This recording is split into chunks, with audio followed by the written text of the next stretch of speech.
ഇന്ന് ഞാൻ ഉണ്ടാക്കാൻ പോകുന്നത് നല്ലൊരു സോയാബീൻ ഫ്രൈ ആണ്. അപ്പോൾ അതിനായിട്ടൊരു പാത്രത്തിലോട്ട് കുറച്ച് വെള്ളം എടുത്ത് അതിലോട്ട് കുറച്ച് ഉപ്പിട്ട് കൊടുക്കാം. പിന്നെ ഇതിലേക്ക് 1.5 കപ്പ് സോയാബീനും കൂടെ ചേർത്ത് കൊടുത്ത് ഇത് നന്നായിട്ടൊന്ന് തിളപ്പിച്ചെടുക്കണം. ഒരു 2-3 മിനിറ്റ് ഒന്ന് തിളപ്പിച്ചെടുക്കണം. ഇത് നന്നായിട്ടൊന്ന് തിളച്ച് വന്നിട്ടുണ്ട്. ഇനി ഇതിലേക്ക് ആവശ്യത്തിന് കുറച്ച് മഞ്ഞൾപ്പൊടിയും കൂടെ ചേർത്ത് കൊടുത്ത് നല്ലപോലെ ഒന്ന് വെട്ടി തിളച്ച് വരുമ്പോൾ ഇനി നമുക്ക് തീ ഓഫ് ചെയ്യണം.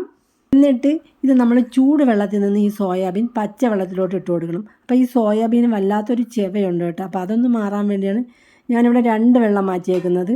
എന്നിട്ട് ഇത് നല്ലപോലെ പിഴിഞ്ഞെടുക്കണം.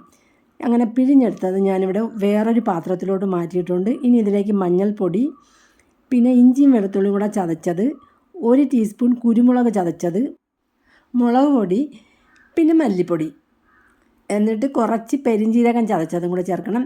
പിന്നെ കുറച്ച് ഗരം മസാലയും 1 ടേബിൾ സ്പൂൺ മൈദയും കൂടെ ചേർത്ത് കൊടുത്തിട്ടുണ്ട്. ഇതിന് പകരം നമുക്ക് കോൺഫ്ലവർ ചേർത്ത് കൊടുക്കാം. പിന്നെ ആവശ്യത്തിന് കുറച്ച് ഉപ്പിട്ട് കൊടുക്കാം. എന്നിട്ട് നല്ലതുപോലെ മിക്സ് ചെയ്യണം. അങ്ങനെ സോയാബീനെല്ലാം നല്ലപോലെ മിക്സ് ചെയ്തെടുത്തിട്ടുണ്ട്. ഇനി ഒരു പാൻ എടുക്കുക. അതിലോട്ട് നമുക്ക് കുറച്ച് വെളിച്ചെണ്ണ ഒഴിച്ച് കൊടുക്കാം. എന്നിട്ട് ഇതിൻ്റെ മുകളിൽ കുറച്ച് കറിവേപ്പിലയൊക്കെ ഇട്ട് കൊടുക്കണം. എന്നിട്ട് നമ്മൾ മസാല പുരട്ടി വെച്ചേക്കുന്ന സോയാബീൻ ഇതിലോട്ട് നമുക്ക് ഇതേപോലെ ഇട്ട് കൊടുക്കണം. അപ്പം ഞാനിവിടെ മസാല പുരട്ടിയെടുത്ത സോയാബീൻ മൊത്തം കൂടെ ഞാൻ ഇതിലോട്ട് ഇട്ട് കൊടുത്തിട്ടുണ്ട് കേട്ടോ. അപ്പോൾ നമ്മൾ സോയാബീൻ ഫ്രൈ ചെയ്യുമ്പോൾ കുറച്ച് എണ്ണ ഒഴിച്ചിട്ട് വേണം ഇത് ഫ്രൈ ചെയ്തെടുക്കാൻ. അല്ലെങ്കിൽ ഈ എണ്ണ മൊത്തം കൂടെ ഈ സോയാബീൻ കുടിക്കും. അപ്പോൾ അതനുസരിച്ചിട്ട് എണ്ണ ചേർത്ത് കൊടുക്കണം. ഇനി തീ മീഡിയം ഫ്ലെയിമിലിട്ടിട്ട് ഇത് ഇടയ്ക്കിടയ്ക്ക് ഇതേപോലെ ഒന്ന് ഇളക്കി കൊടുക്കുമ്പോൾ സോയാബീൻ ഇതുപോലെ നന്നായിട്ടൊന്ന് ഫ്രൈ ആയി വരും. അങ്ങനെ നമ്മുടെ നല്ല അടിപൊളി സോയാബീൻ ഫ്രൈ റെഡി ആയിട്ടുണ്ട്. അപ്പോൾ ട്രൈ ചെയ്ത് നോക്കണം കേട്ടോ.